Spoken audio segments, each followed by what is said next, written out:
And the second is to restore the moral authority of the United States elsewhere in the world.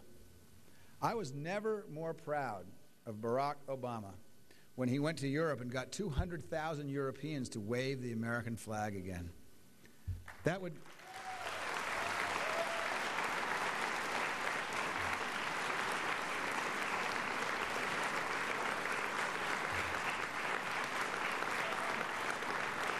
And I'll tell you why I think that's important. First of all, of course, everybody likes to be liked, and it's better to be liked than not. That's important. The second reason is jobs. I saw all those hands that went up from people from states where they make automotive parts and cars. We didn't talk about all the other stuff, the high-tech stuff, the computers, the pharmaceuticals, all that stuff that we export. People buy things from folks they like, and they buy less things from folks they don't like. It matters, and you don't believe me, just ask anybody who's an American who lives abroad. It used to be that Americans who lived abroad used to vote Republican. They don't do that anymore because they experienced how terrible it is to have a president that are so disliked by the people that you do business with that they won't talk to you until they get to know you just because you're an American. We need a president who's widely respected in the rest of the world in order to make our jobs safer here in America. That is important too. But there is a third reason that we need a president who's respected around the rest of the world. First of all, you don't demand respect, and you certainly don't earn it by having a foreign policy based on petulance because you're angry with the people who disagree with you. The way you get respect is to earn it. And the way you earn respect is to stand up for what you believe is right and to practice what you preach. This is a great country. And it's a great country because it is, in many ways, a unique country. We have very high ideals in America. We talk about the ideals a lot. And we try to practice them as much as we can. We're not perfect. We make mistakes. But over the last 8 years, we have lost our idealism. The reason it's not okay to torture is not because we like to coddle terrorists who killed 3,000 Americans. It's because if you are preaching human rights and democracy all over the world, you have to practice what you preach at home. You have to act those things that you believe. People love America.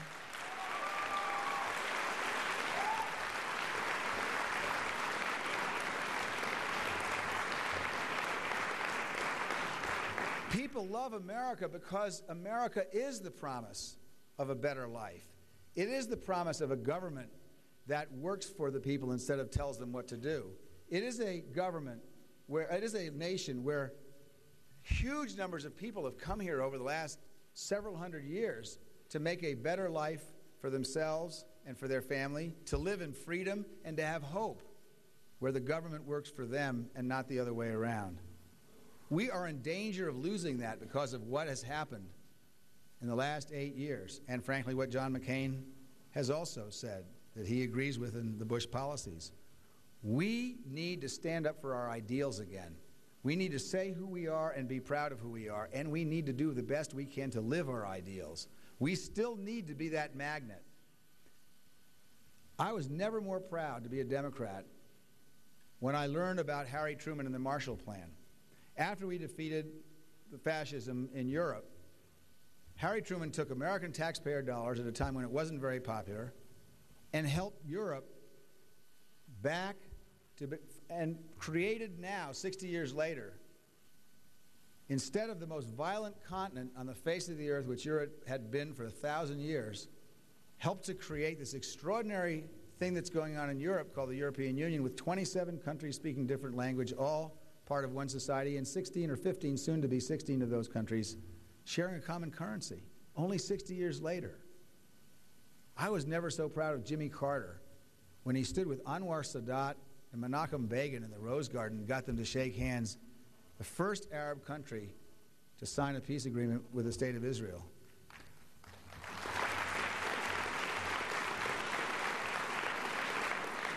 I was never so proud of Bill Clinton, who not only continued to try to bring the Israelis and the Palestinians together, but who sat down with Catholics and Protestants in Northern Ireland and helped to bring to a close 30 years of ugly violent sectarian warfare where 3,000 women and children lost their lives. The reason that Harry Truman and Bill Clinton and Jimmy Carter could do those things is because the United States had the moral standing to bring people to the peace table. So it turns out that being well respected elsewhere in the world is not just about our jobs, and it's not just about continuing to have America be a beacon of hope. It's also about defense. If you want to defend America adequately, it is not enough to have well-trained, brave troops who are well-equipped. You also have to have the moral high ground so you can have people with you. Because we aren't, as Barack said in Europe, we aren't going to beat terrorism and authoritarianism back ourselves. We need other people to help us do that. And the only way we can do that is to have them believe that we stand on our principles. If you want